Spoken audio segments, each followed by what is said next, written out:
Well, hello, everybody, and welcome. Happy Thursday to you. Lesli Bitel here, and I am so delighted to be here with all of you today and super, super excited about my guest and this conversation that we're going to have. So, today is all about strategies, copywriting strategies to help you to reach your ideal client, right? So Yes. very important. Love it. And I want to welcome Kathy Kiger. Hello, Kathy, and welcome. Hello. Thanks So for happy to having me. have you. Yeah, Thank I'm you. delighted. Yeah, I'm really super excited. Guys, this is Kathy Kiger, and she actually, I'm going to just, let's see here. I'm going to ask her to share a little bit about her story. But the thing that I want to share specifically about Kathy is that she is a holistic health copywriter and marketing strategist. And she actually specializes specifically in helping nutritionists, dietitians, and coaches to grow their practice. And really takes all that time consuming stuff, the email marketing, all the writing, the stuff that many of us either A, don't have time to do, or B, kind of struggle to do it really well. She can take this on for you. And P.S., I can attest to her amazing work. So I've worked with her myself. She's helped me to build out some tools in my practice that I offer to my clients just to make their lives a little easier.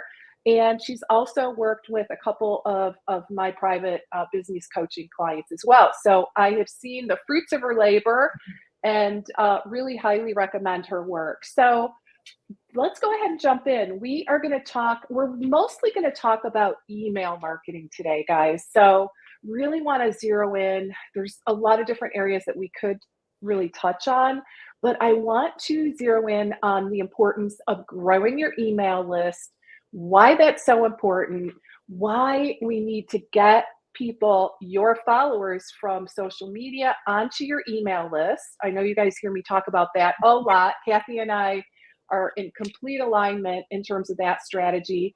We're going to tell you a little bit about why it's important and most importantly, how to do it well. So with that all being said, welcome, Kathy. I'd love if you could share just a little bit about your journey. Yeah, absolutely. Thanks so much, Leslie, for having me. Sure. I was so excited when you reached out and invited me to join you on this. Yeah, Leslie is amazing. We've had a great time working together, and she just has such great information to share. So yay. I'm super excited to be here. So I was a teacher actually for about 11 years in the public school system. And I decided that I wanted to move on from that. That wasn't something I wanted to do forever. And so when I was thinking about what I wanted to do, I realized that I was spending all my free time reading about nutrition and, reading blogs and books and the podcasts. And so I decided to go to school and become a functional nutritional therapy practitioner. So that's what I did. And I started my practice. I was working with one-on-one clients, and I became a 21-day sugar detox coach. And it was great, but I realized that my favorite part of running that business was doing the writing and the marketing. I became fascinated by that whole thing. And I realized that then I switched over and I was listening to all the business and marketing podcasts and about how to build your business as a holistic health entrepreneur. And when I looked around at my colleagues, I realized that they didn't like the stuff that I liked. They just wanted to work with their clients. They wanted to just open their doors and have everybody come rushing in. And they didn't want to mess with all the stuff that I found so fascinating. So I pivoted in my business, took a bunch of courses and on copywriting and marketing. And now I am a copywriter for other nutritionists, dietitians, and coaches. So I get to do what I love, and I get to take the stuff that they don't love off their plate. Love that. And so many of people in my world do not enjoy the copywriting. And it's kind of like, it's a real mystery. It's an enigma, right? In terms of how to do copywriting and how to do it well. Right. So we are so happy to have you.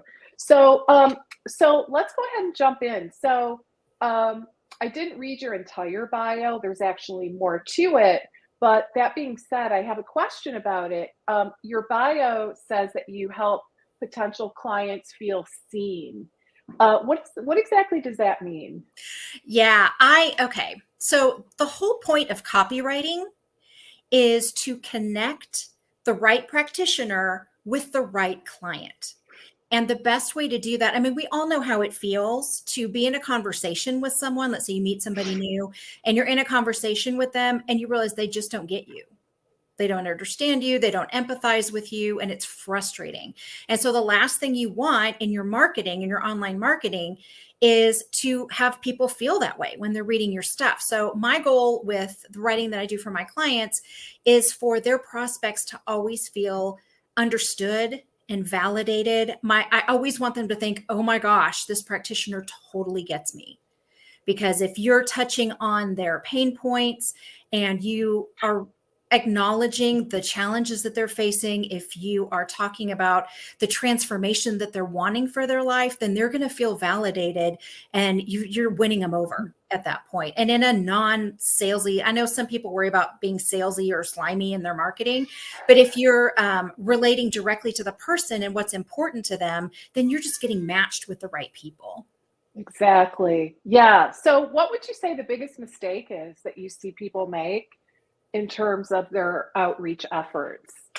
Yeah, I mean, honestly, part of it is that whole not helping their prospects feel seen.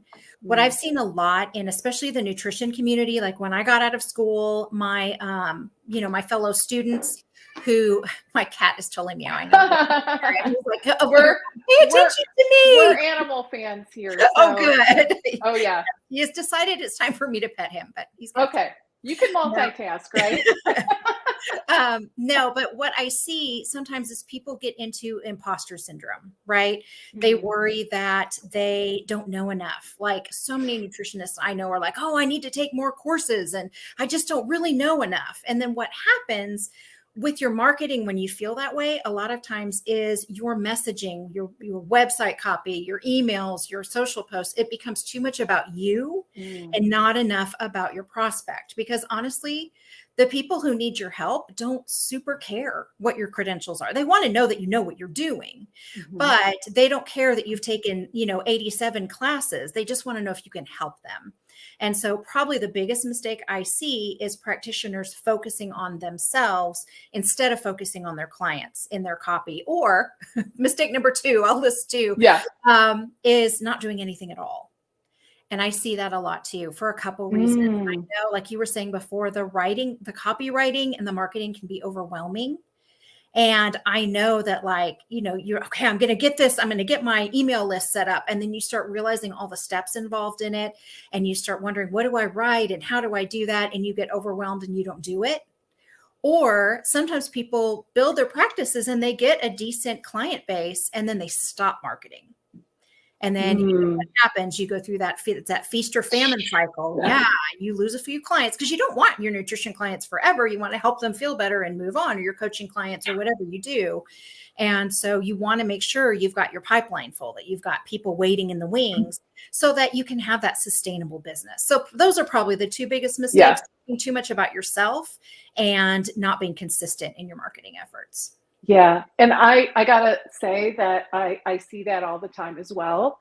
I look at a lot of like health profs bios and things like that. And the first tip off, in my opinion, is when like every sentence starts with I. I. It's like, oh boy. Okay. Yep. Yeah. So we need to kind of go easy on the word I, especially at the beginning, right? Yeah. Like really, I'm sorry, go ahead. Yeah, no, go ahead. Absolutely. No, I was just going to say, I encourage people to, if you're going to do your own writing, try to say you at least twice as often as you say I. Yep. In your writing. Absolutely. Yeah. So guys, if you go back and look at, just as an example, your bios, your health prof bio, if you see, especially at the very beginning, I like to always say, you can use the word I, but don't use it in the first paragraph, right? Make it all about your client, which means you do need to use the word you. So totally agree with that. Yeah, let's talk a little bit then about the importance of an email list. This topic is very near and dear to my heart. Yeah. I'm always talking about the value of an email list and just how critically important it is, right? Like we don't own Instagram. We can, the truth is you don't own it, right? So you do own your email list. And it's just so important to, in my thought process, use social media as a mechanism to grow your email list because that is truly, it's a very valuable asset inside of your business. From a copywriting perspective, what is your thought? What are your thoughts on that topic?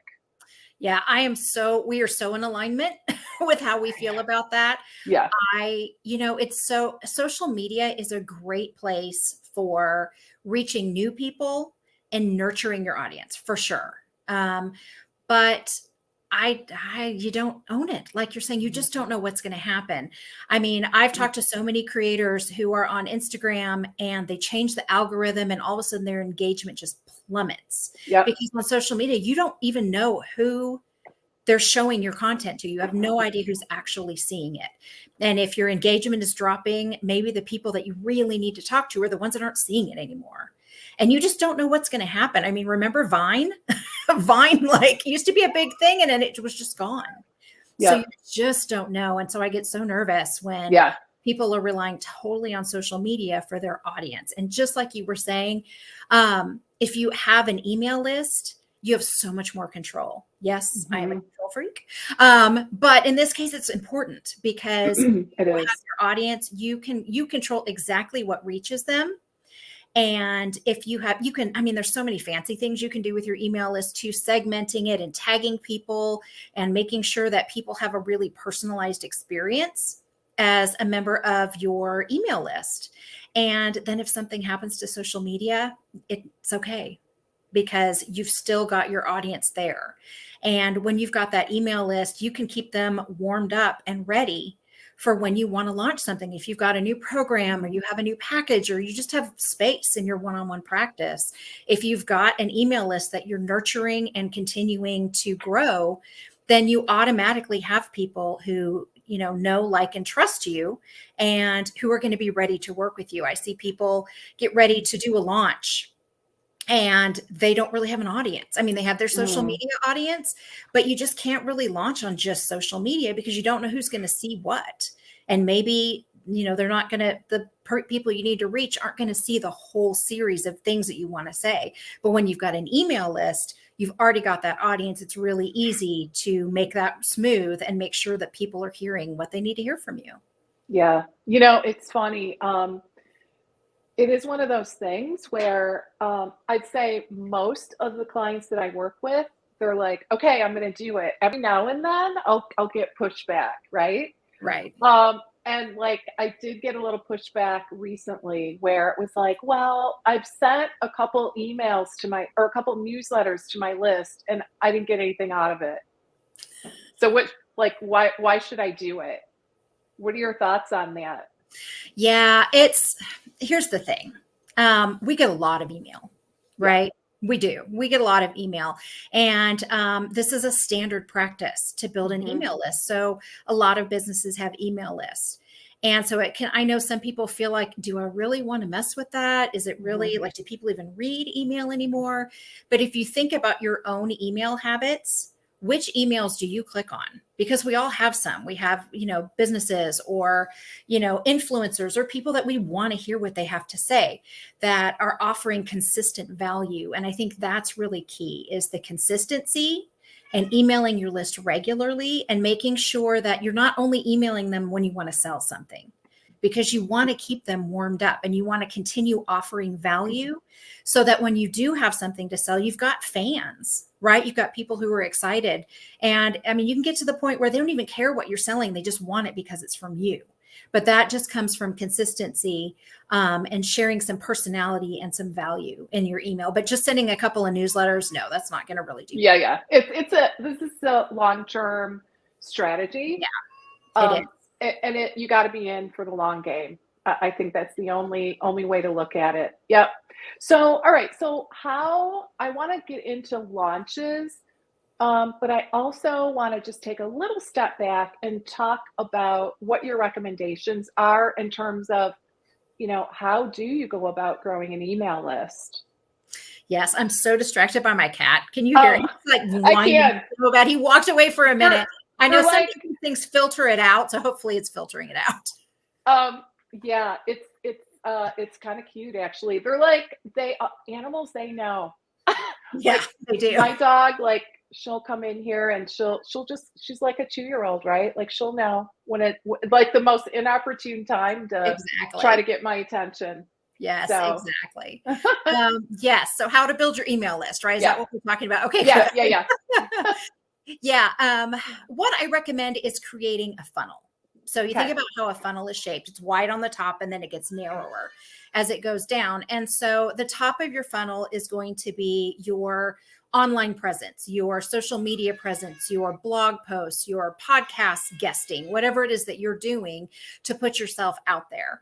And then while you're out there and people are getting to know you a little bit, that's when you want to start drawing them in and capture their information so that you can make sure that they know about the things that you have to offer that are going to benefit them. So I like to create a lead magnet of some sort, and it can be something simple and short. It doesn't have to be a huge ebook. Some people get overwhelmed thinking their lead Yeah. magnet has to be this, magnum opus. It doesn't. It can be a checklist or a quiz or a cheat sheet or, a meal plan or, food swaps. It can be so many different things. And so you create a lead magnet, and then what happens is you lead your prospect to your website. So let's say I'm a pregnancy nutritionist. Let's say that that's what I do. And I've created a lead magnet called the Pregnancy Survival Guide for morning sickness. Actually, you could, if you're a pregnancy nutritionist, you could do that and then create all different things. And you could have several lead magnets that go in that pregnancy survival. Ooh. I always have ideas coming. But anyway, that's not Yeah. what we're talking about. But let's say you have that lead magnet, the Pregnancy Survival Guide. And so you have something on your website. And when you tell people about it, they come to your website, which is good for SEO because the more people who show up at your website, the more Google's going to boost you. So they come to your website, they click on this picture or your little graphic for your lead magnet that they want it.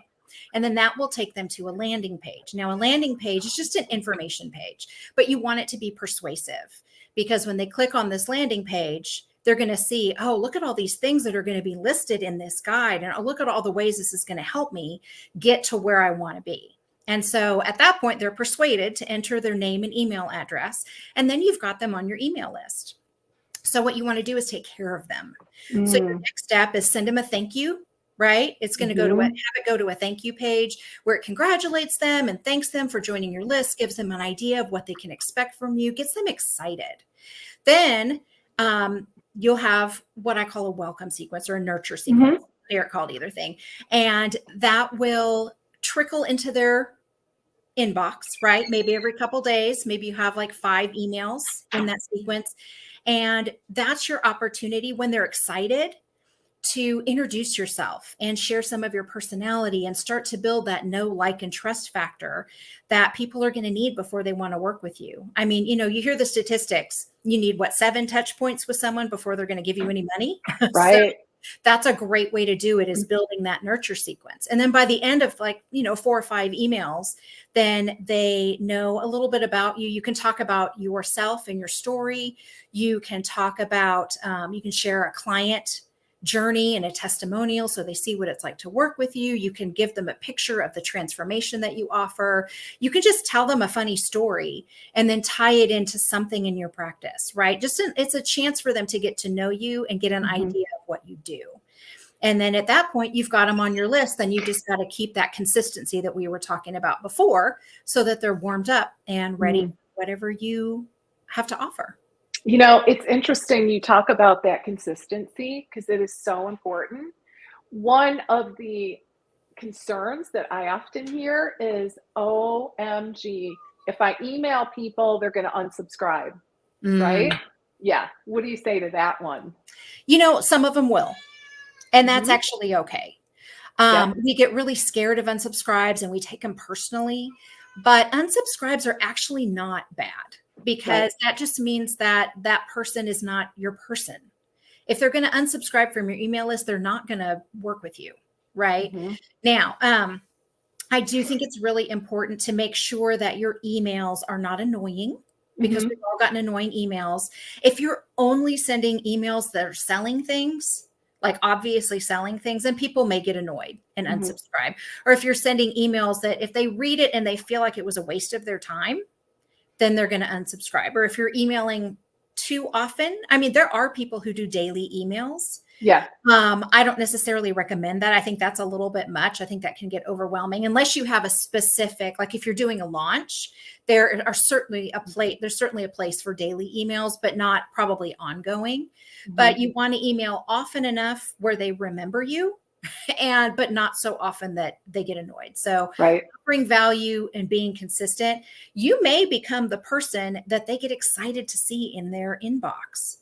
That's the goal. So there's a mindset issue there as well, right? If we go into our emailing thinking they're just going to unsubscribe, our emails are probably not going to be super inspired. But if you go in thinking this may be the most valuable thing they read all day, then with that mindset, the people who need to find you are not going to unsubscribe. Right. That's so good. So good. Yeah. And it's interesting. I hadn't thought about the mindset piece, but that really is true. Yeah. It's going to impact how we show up in those emails, and which is so critical. So basically, the people that are going to unsubscribe, it's okay, because we frankly, we can't be everything to everyone. Right. And I think the other big takeaway is, we're providing value. The key is to be very cognizant of providing ongoing value and not just sending sales emails. Like that's kind of the kiss of death, right? In terms of strategy. Which brings us to, were you going to say something else? I was just going to say, do be careful about ghosting your list. Oh, right. Tell us about that. That happens a lot because, especially if you're just starting your practice and you're you're enthusiastic, you get things going, you start emailing and it works, right? Which is good. And then your practice fills up. Yeah. Often the first thing that happens is you let go of your writing, because you want to work with your clients, and writing takes a lot of time. That's why I'm here. That's why the people like me exist, to take that off your plate. But so if you ghost your list, if you go a few months and they haven't heard from you, then and then you launch something and you go straight into to sales emails, it's not really going to go very well. So it is, again, we get back to that consistency component. Now, if you have ghosted your list and you're watching this, don't panic.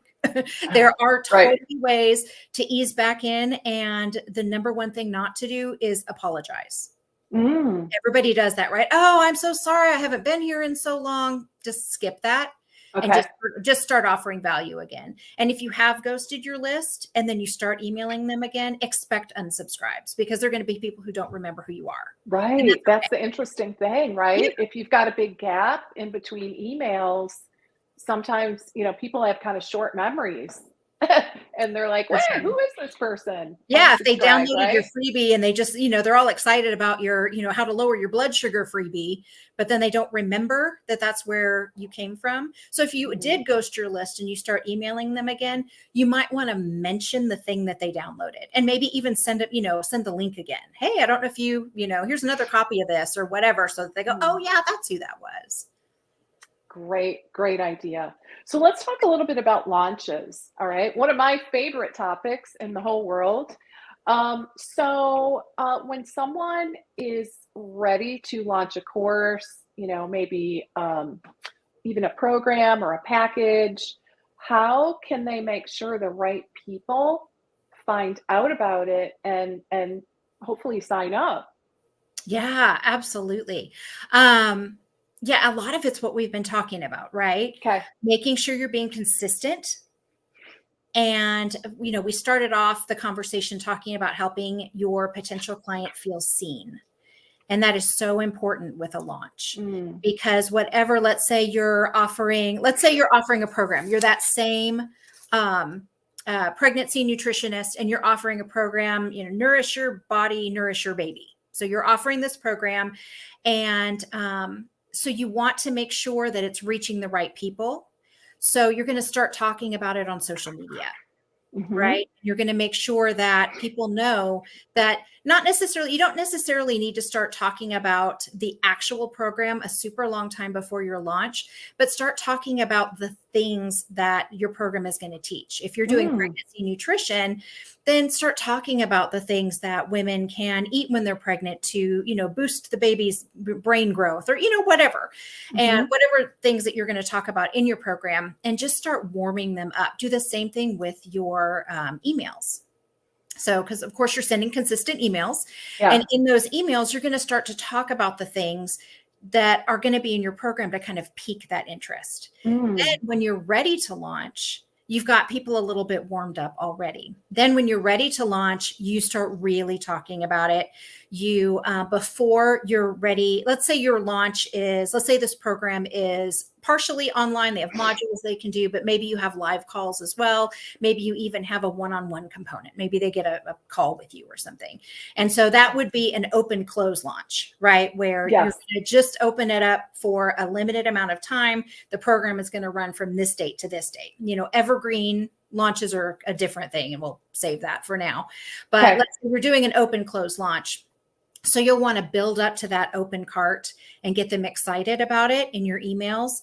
A lot of people like to do a webinar. That's a common component of a launch funnel. You don't have to do that, but some people like to do a webinar where they bring people in. They do a Zoom, not necessarily Zoom. There's all different you can use, but where you talk about something, some aspect of your program, teach them something, make it valuable, and then offer some bonuses at the end for the people who came to the webinar.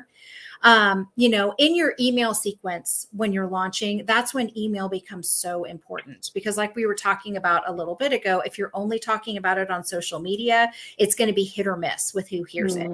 And also people are going to, not be able to find it when they need it. That happened to me one time. I was interested in a course. I wasn't getting emails about it, and then I couldn't find the sales page for it.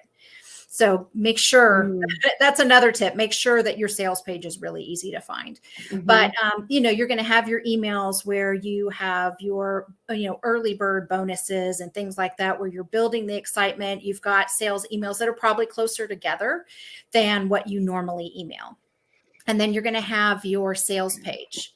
And again, your sales page needs to help your ideal client feel seen, because a sales page is all about connecting you and the person who needs you. So you're going to go over the aspects of the course, the transformation that it's going to provide, what's in the modules, roughly a summary, so that they're getting excited about what you have to offer.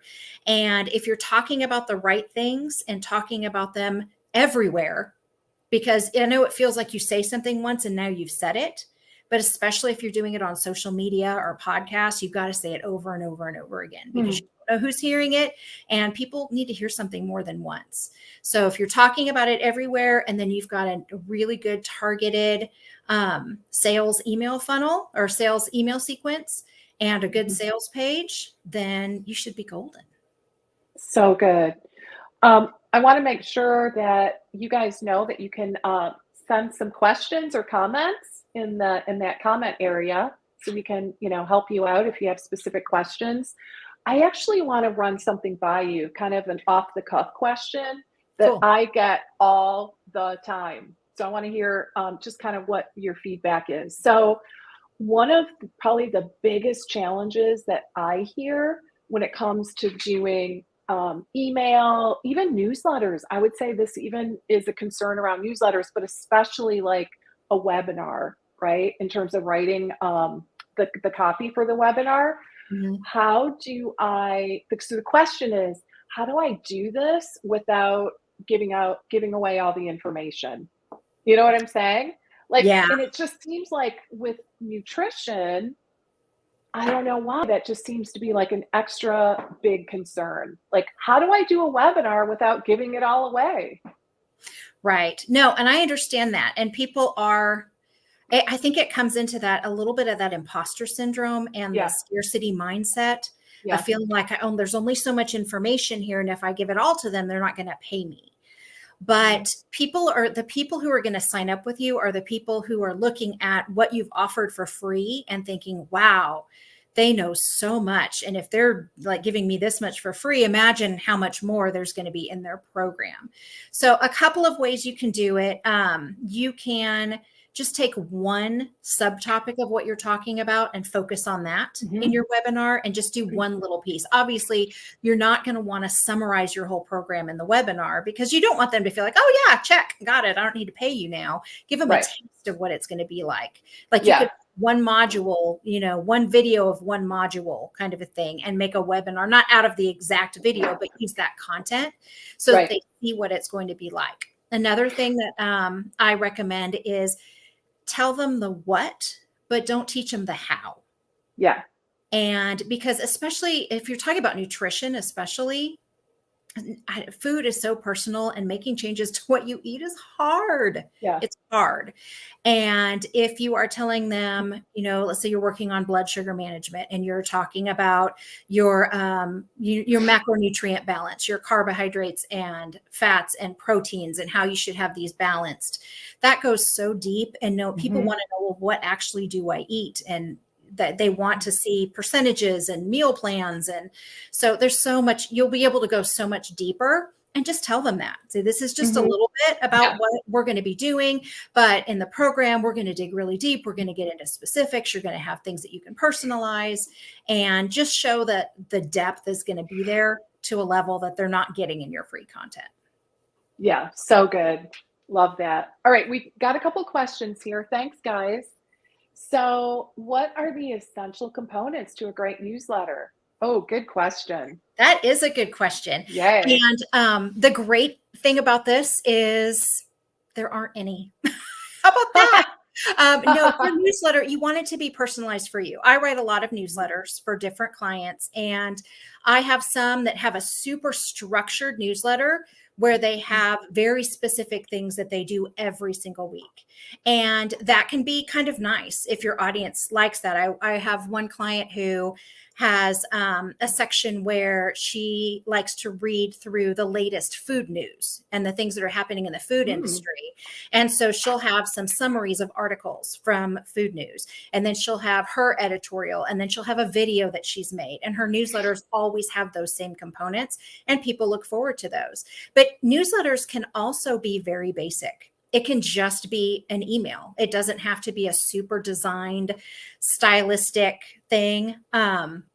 Some of them, the ones that I write, are just like, I have clients that I write their blogs and their newsletters. And so their newsletter will just go a little deeper or talk about a different aspect of whatever the topic is for the blog, and then link to the blog. So there really are no rules when it comes to newsletters, except offer value and let them see your personality would be my two top tips. Yeah. Yeah. I love that. I always say, guys, people want to know the person behind the brand, just a little glimpse of the person, the human being. And it really, really helps to develop that, a connection with your audience. Right. And so, yeah, great. Love that. Hey, Dorothy, what is a good ratio we could follow of sales, emails, newsletters, warming up, etc.? Yeah, that's a really good question. And, you could ask, if you ask 10 different marketing strategists or copywriters, you probably get 10 different answers. My answer to that, I don't necessarily go with a specific numeric ratio, but you want to make sure that you are offering, maybe 10 times. I said I wasn't going to go with a number, and then I'm going with a number, but maybe 10 times more value content than sales. So what I like to do is keep the newsletters mostly content focused. And then you always want to have a call to action, though. So your call to action can be to lead them to your sales page or your website, something on your website. You want to always have a call to action that leads them to something that gives them the next step for them to do. And it's okay if your your newsletter is focused mostly on value content. And then it's like at the bottom, it's like, hey, by the way, I have, 3 slots left in this whatever program I'm doing, and lead them to that. I would save the really heavy sales stuff for when you're launching something specifically. Mm-hmm. Yeah. And I always like to say, like, the call to action, it doesn't even have to be business related. Mm-mm. I mean, I'll give you an example. So I think it was last summer. I was in the middle of all the COVID stuff, right? Yeah. And so in my newsletter, I have like a little personal note, and then my article, so I actually do kind of have a template. But I was trying to figure out where to go on vacation. Like, I wanted to go to a national park.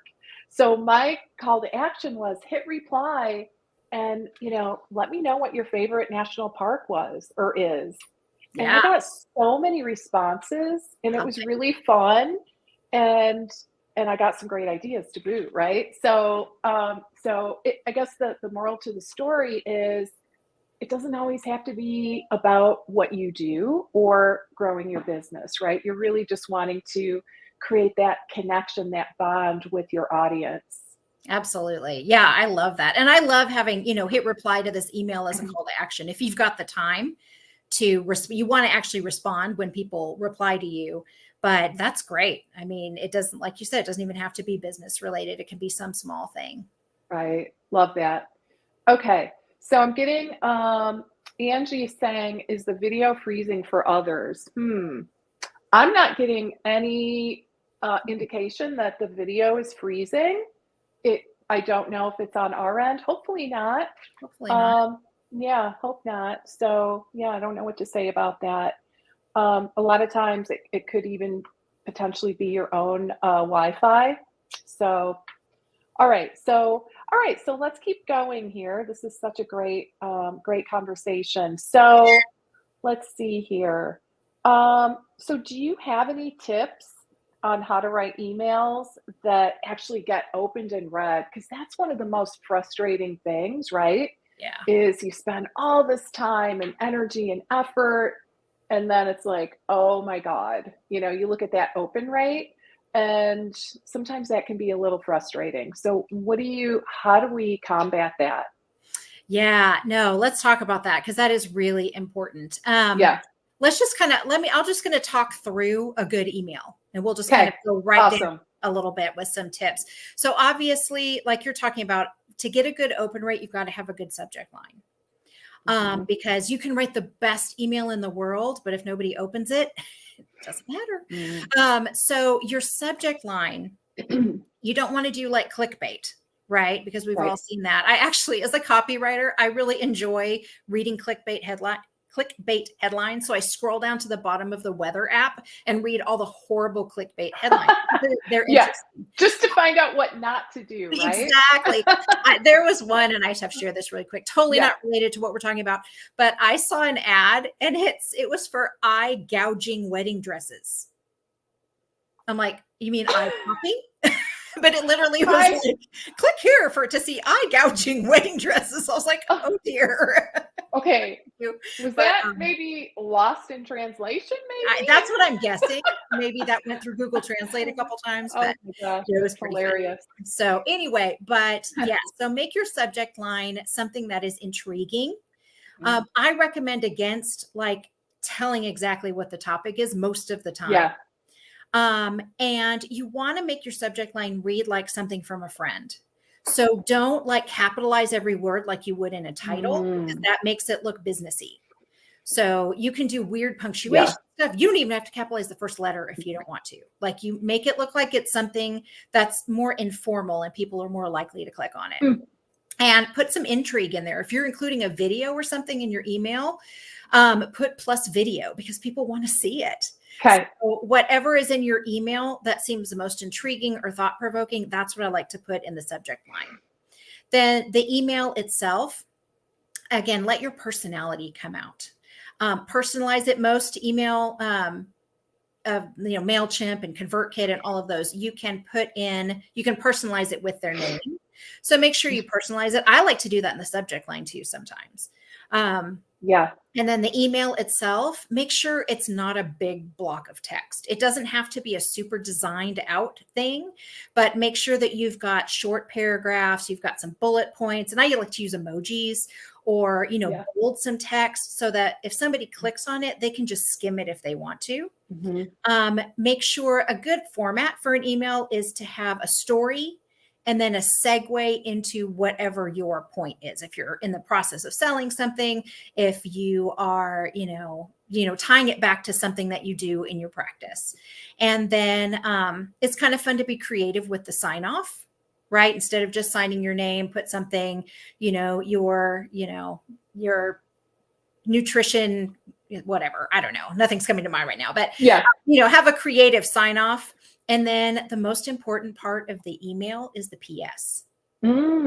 Because think about your own email reading habits, right? Sometimes you're going to click on an email. And if you're like me, sometimes I don't have time. So I just skim to the bottom to see if I can get to the point.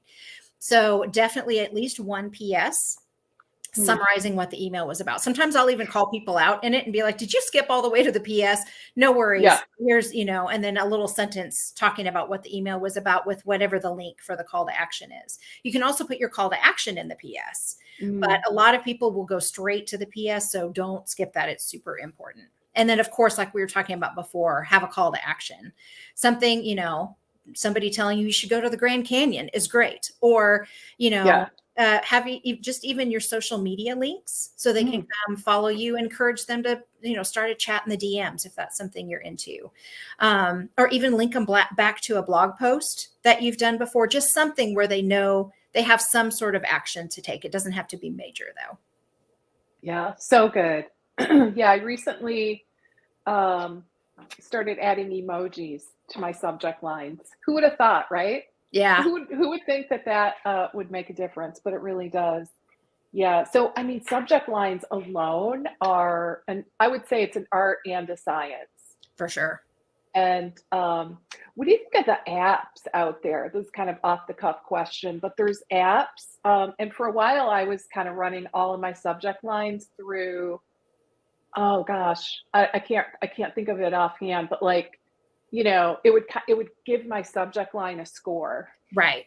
Do you think those are valid? I do. Some of them are. I do that honestly when I write articles. I have a headline analyzer that I use, and I think there is some validity to that. But the person who's clicking on, opening up their email and seeing your subject line, they don't know that it scored a 76, right? Right. They just, it needs to be something that they're interested in, because you could write a great subject line, but if it's not a topic that they're interested in, then they're not going to click on it. So I think finding a balance with that, I think it's a great, any tools that you can find that can help you learn are fantastic, but I wouldn't totally rely on that. Right. Of course. Right.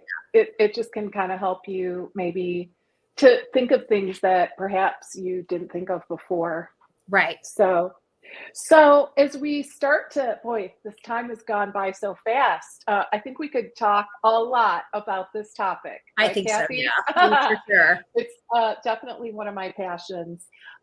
So as we start to wrap up our conversation today, can you share maybe a piece of advice that you wish everyone would take?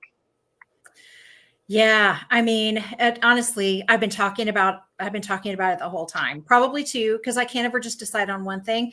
Make sure your client feels seen and be consistent. And okay, 3. Those are good. 3. Yep, we'll take 3. Make sure you're talking about the transformation you provide, right? Over your credentials. We talked about that a little bit earlier, but make sure you're talking about that transformation and making it about the person who's reading it. So important. Yeah. We are so hung up, shall we say, on our credentials, but the people, your ideal clients, your target audience, they care. Of course, they want to know that you're the real deal, right? But it's mostly what's in it for me. For sure. Right? So super, super great advice. So let's talk a little bit about what some next steps are for our audience. So, how can people find you? I think you also said before we click the go live button, that you've got a special downloadable tool for I do. the audience today. So tell us about that. Yes, absolutely. Well, you can find me at kathykigeragency.com. And I do custom copy for nutritionists, dietitians, holistic health practitioners, and coaches. So one of my favorite things to do, and what I do probably most of, is helping people get their email funnel created. You know, that big, it's sitting on your to-do list forever and it nags at you. I know how that is, but I can help, like, just get that checked off your list. And then I also write ongoing newsletters and help with launches as well.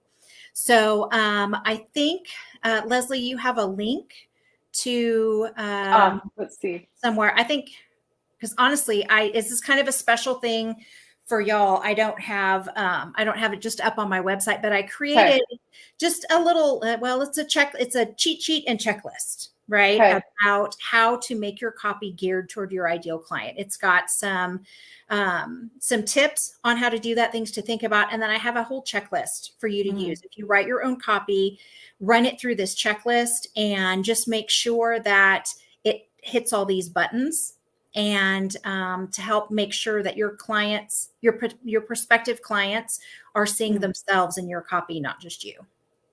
Okay, let's see. I'm looking for do I have the link? Yeah, I think let's see. I have the link to your website. Yeah, you know what, guys?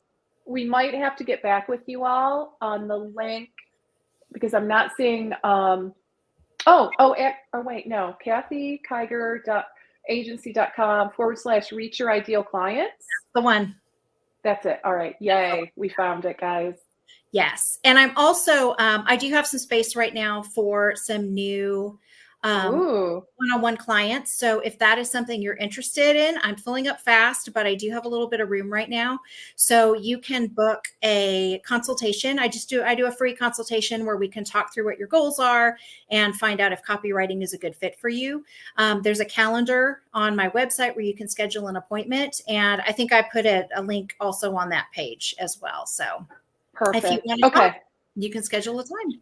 So guys, I posted the link. It's kathykigeragency.com/reach your ideal client. So go ahead and grab that free tool. And then as we start to wrap up, we had a question from Angie. Do you have any advice on how to prevent emails from going into the junk folders? Oh my God. That's the dreaded thing. It's so thing. frustrating. It is the dreaded thing. Yes. And I mean, there are definitely things you can do. The biggest advice I can give you is don't use just a free Gmail account to send them. Yeah. If you have a G Suite, like my email is Kathy@kathykigeragency.com. Yeah. And so that just gets a little bit more attention because if you're sending from a free Gmail account, it can it's more likely to end up going to spam. Okay. Also, statistically, from what I've read and seen, plain text newsletters actually do better than a super designed out newsletter. So if you're having trouble with your emails going to spam, try just sending some plain text emails rather than including a bunch. Like if you have a big heading and all the things in there, that can make a difference as well. Yeah, I've heard the same thing. Like a header, photos, because you wouldn't send that kind of an email to a friend, right? I would say that definitely is worth trying. And just, try to keep an eye. I mean, I think the moral to the story is to test different strategies and see what gets you the best results. All right. So guys, again, I have the link or the URL for Kathy's free tool. So make sure you grab it. And really take her up on that offer, schedule a call and see how she can help. So one of the things I had Kathy do for me and my clients is to write. Do you remember when we did that project, Kathy? It was so fun. That was fun. we picked 4 niches, 4 very kind of pretty common niches in terms of my client niches.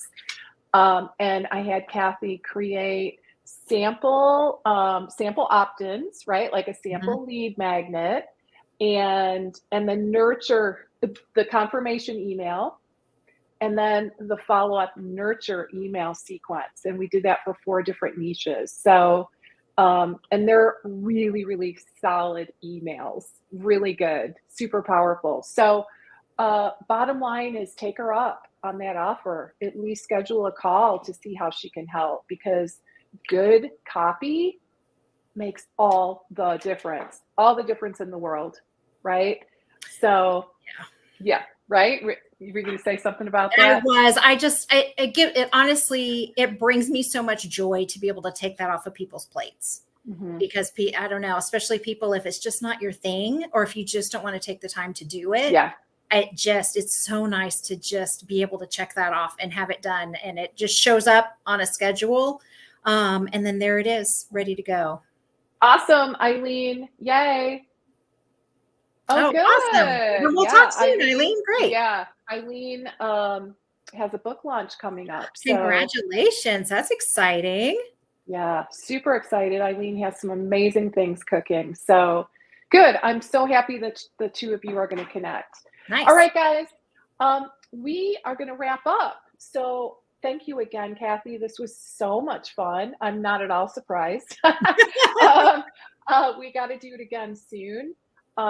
Yeah, good. Yeah, getting some nice comments. Thank you, Eileen. Guys, have a wonderful rest of your day, a wonderful weekend, and I'll look forward to seeing you next week. Same time, same place. All right, everybody. Bye for now. Bye.